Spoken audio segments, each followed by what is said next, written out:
Yo soy María Auxiliadora García y junto con mi grupo vamos a abordar el tema de ultrasonido, qué es como tal, cuáles son sus modalidades y los efectos en el organismo, las aplicaciones clínicas, los métodos de aplicación propiamente dichos y finalmente las precauciones y contraindicaciones. Primeramente tenemos que saber que el ultrasonido es un equipo clínico que emite unas ondas que son similares a las ondas del sonido, pero que son inaudibles para el oído humano. A su vez, estas ondas son medidas en megahercios y normalmente van entre 0.7 a 3.3 megahercios. Teniendo en cuenta esto último, cabe destacar que el ultrasonido trabaja con dos modalidades, la pulsátil y la continua. Una va a tener efectos mecánicos y la otra va a tener efectos térmicos. Entonces, la diferencia como tal, aparte de los efectos entre ambas, es la velocidad de las ondas. Por lo menos en el ultrasonido pulsátil se trabaja con una frecuencia de 3 megahercios, que normalmente lo que va a crear es como una especie de vibración que actúa o afecta a las estructuras más superficiales del cuerpo. Sin embargo, en el ultrasonido continuo, las ondas son más lentas, de 1 megahercio aproximadamente. Entonces ellas alcanzan una mayor profundidad actuando sobre esas estructuras más, valga la redundancia decirlo, profundas, como son los ligamentos y los tendones. Sin embargo, estos efectos, tanto mecánicos como térmicos, que producen estas dos modalidades van a ser mejor explicadas por mi compañero. Estos van generando energía térmica por roce intermolecular. Son efectos por el acontecimiento de los resultados mecánicos producidos por el ultrasonido. Cuando se aplican de modo pulsátil, esto se da en un ciclo de 20% o menos el calor generado durante ese tiempo activo. Este se dispersa durante el tiempo inactivo, resultando en un aumento neto no cuantificable de la temperatura. Este favorece a los macrófagos y es muy común en las ecografías. El micromasaje tisular es un proceso no térmico. Este proceso inflamatorio es no resuelto en red de fibrinas. Esto se da en nervios, vasos, entre otros, que requiere de una previa exploración palpatoria con el fin de detectar el tejido fibrosado. De cavitación es la formación, crecimiento y formación de burbujas llenas de gas causadas por el ultrasonido. Durante la fase de comprensión de una onda de ultrasonido, las burbujas presentes en el tejido se hacen más pequeñas y durante la fase de reacción, ahí sí se expanden. Continuo. Alcanza una mayor profundidad y calienta las áreas más pequeñas que la mayoría de los agentes térmicos no lo logran. Esto aumenta su temperatura y hace intercambios iónicos, mejora la circulación linfática al producirla y aumenta la extensibilidad en partes blandas como la aponeurosis, tendones, ligamentos y cápsulas. ¿Qué ocurre en el organismo cuando se penetra un azónico? Principalmente la onda es longitudinal, por ende requiere que un medio elástico para poder propagarse. El cuerpo va a realizar cambios como la extensión y comprensión de los tejidos. Cuando el haz es penetrado en el organismo, Este va a atenuarse debido a la absorción de energía generada por los tejidos, como los ligamentos, tendones y músculos. Sin embargo, esta energía puede reflexionarse por los tejidos óseos, por ejemplo, los huesos. Cuando esta energía es reflexionada, esta va a llegar nuevamente a la capa tisular, pero va a ser absorbida por el límite de la piel. Sin embargo, el aire ejerce una reflexión de 100%, lo cual hace que la energía rebote y llegue nuevamente hacia el tejido óseo. Ahora bien, las reacciones del organismo cuando van a aplicar el ultrasonido, pues aumenta el flujo, la temperatura, por ende el metabolismo, el flujo sanguíneo, la conducción nerviosa, la nutrición celular, la extensibilidad, modula el dolor, realiza intercambios iónicos, también mejora el nivel de polarización, por ende libera sustancias cuando hay una inflamación, mejora el flujo, el flujo linfático, la circulación linfática. También aumenta la extensibilidad en partes blandas, ya que contienen un alto contenido de colágeno, por ejemplo los ligamentos, retináculo, cápsula, tendones, pero es menos idóneo en los músculos, sobre todo en su vientre, ya que estos son más grandes que los transductores. Este se utiliza normalmente como un componente más para el tratamiento de diferentes patologías. Estas aplicaciones se aprovechan de sus efectos térmicos y no térmicos. Los efectos térmicos se utilizan principalmente antes del estiramiento de partes blandas acortadas y para mitigar el dolor. Los no térmicos se utilizan sobre todo para alterar la permeabilidad de la membrana celular, para acelerar la cicatrización de los tejidos, y también se ha observado que el ultrasonido a niveles no térmicos facilita la cicatrización de úlceras dérmicas, incisiones quirúrgicas en la piel, lesiones tendinosas y fracturas óseas. Este favorece la penetración transdérmica de fármacos, probablemente gracias a mecanismos térmicos y no térmicos. A esta forma de administración de fármacos transdérmicas se le conoce como fonoforesis.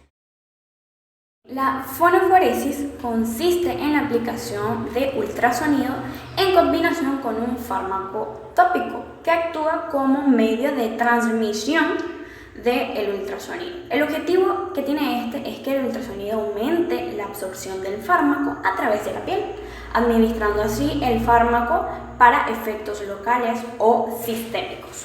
La administración de fármacos tiene una serie de ventajas sobre la administración oral.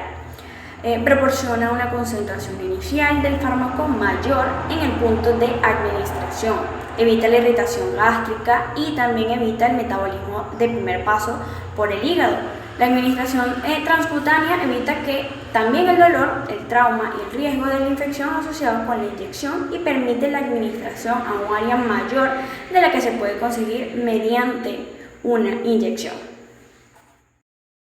Sobre la piel, este va a actuar acelerando la evolución de la angiogénesis, el cual es un componente vital para la reparación debido a que se acelera la membrana celular, estimulando la síntesis y la liberación de macrófagos y factores angiogenéticos.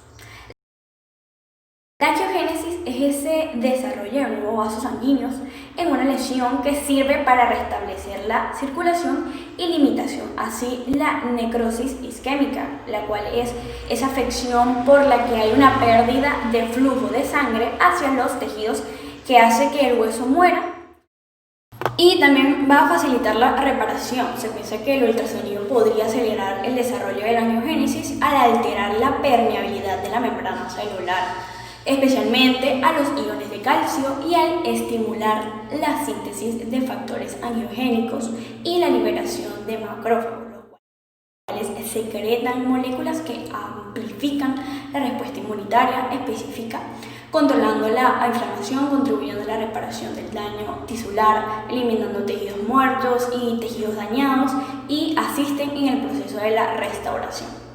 Se usa para el tratamiento de éstasis venosa, que van a ser producidos por la disminución del flujo venoso, bien porque una vena esté comprimida o porque hay un obstáculo en el vaciado de la sangre en la aurícula. Aplicación del ultrasonido. El ultrasonido debe utilizarse de forma correcta, colocando una capa de gel conductor directamente sobre el área afectada. Luego de acoplar la capa del equipo, haciendo movimientos circulares, movimientos en 8 o lineales, solo no dejando el equipo en un solo lado, en un solo lugar o en un mismo lugar. El equipo puede ser regulado de la manera que se necesite, pudiendo ser regulado de la siguiente forma. La frecuencia de la onda, 1 MHz, lesiones profundas como músculos y tendones, 3 MHz, tiene una capacidad de penetración menor de la onda, siendo indicado para tratar disfunciones de la piel. La intensidad menor trata de estructuras cercanas de la piel, mientras que la intensidad mayor trata regiones más profundas como lesiones óseas. Tipo de emisión, continuo, para lesiones crónicas donde el calor está indicado. Pulsátil para lesiones agudas donde el calor está contraindicado. Ciclo de trabajo, 50% fase subaguda y 20% fase aguda de reparación tisular. El ultrasonido también puede ser usado de modo subacuático, quedando la cabeza dentro de un recipiente con agua, quedando la cabeza del equipo en un recipiente con agua, siendo ideal para estructuras como las manos, muñecas, dedos, donde sería muy difícil acoplar todo el área de trabajo o todo el área de equipo. En este caso es necesario colocar el gel en la piel, pero la estructura que sea tratada y la cabeza del equipo deben permanecer sumergidas en el agua, y en este caso el equipo no es necesario permanecer siempre en contacto directo con la piel, pudiendo haber una pequeña distancia entre la piel y el equipo. Gracias. Para las técnicas de aplicación es importante recordar la frecuencia a usar, donde se va a seleccionar la función que se va a tratar. Si es para tejidos de 5 centímetros de profundidad, se debe usar frecuencias de 1 MHz. Si es para 1 o 2 centímetros de profundidad, debería usarse o es recomendable usar frecuencias de 3 MHz. Para el ciclo de trabajo se va a seleccionar a función del tratamiento. Si el objetivo va a ser aumentar la temperatura, el ciclo de trabajo debería de ser del 100%. Cuando solo se quiere obtener efectos no térmicos del ultrasonido, se debe usar ultrasonido pulsátil, con 20% del ciclo del trabajo. Si hablamos de la intensidad, si el objetivo es aumentar la temperatura de los tejidos, el paciente debería sentir un aumento de la temperatura, en este caso, calor, a los 2 o 3 minutos de empezar el tratamiento del ultrasonido. La duración del tratamiento siempre va a depender a la zona a tratar. Sin embargo, recomiendan usar de 5 a 10 minutos en la mayoría de los casos de tratamiento de ultrasonido. También sucede que esto es usado o antes o después de cualquier intervención fisioterapéutica. Hola, mi nombre es José López y yo voy a hablar sobre las precauciones y las contraindicaciones del ultrasonido. Con las contraindicaciones tenemos a los tumores cerebrales, en el cual esto no hay un estudio, pero no es recomendable. También hay que llamar a un médico si es necesario y preguntarle al paciente si tiene una pérdida de peso o si tuvo uno anteriormente. También con los embarazos, esto porque se asocia con el retraso del crecimiento y con las alteraciones del tubo neural interfiriendo con la comunicación neural. Tampoco se aplica por la zona donde está el feto, que si la zona abdominal, la zona lumbar o la zona pélvica.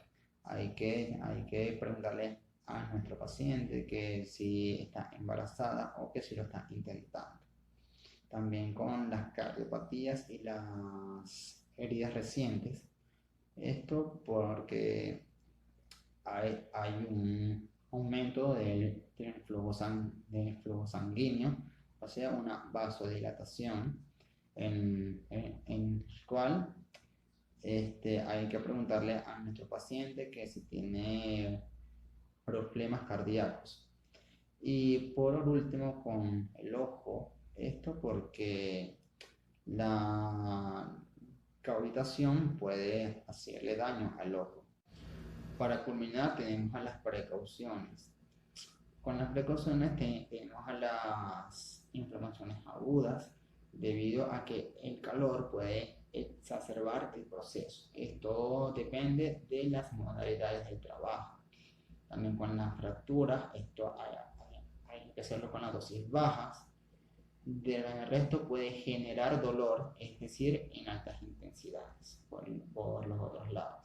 También con los implantes de mamas, esto viene con el aumento de la presión en el interior de un implante, causando su ruptura, siempre en bajas intensidades por razones de los implantes.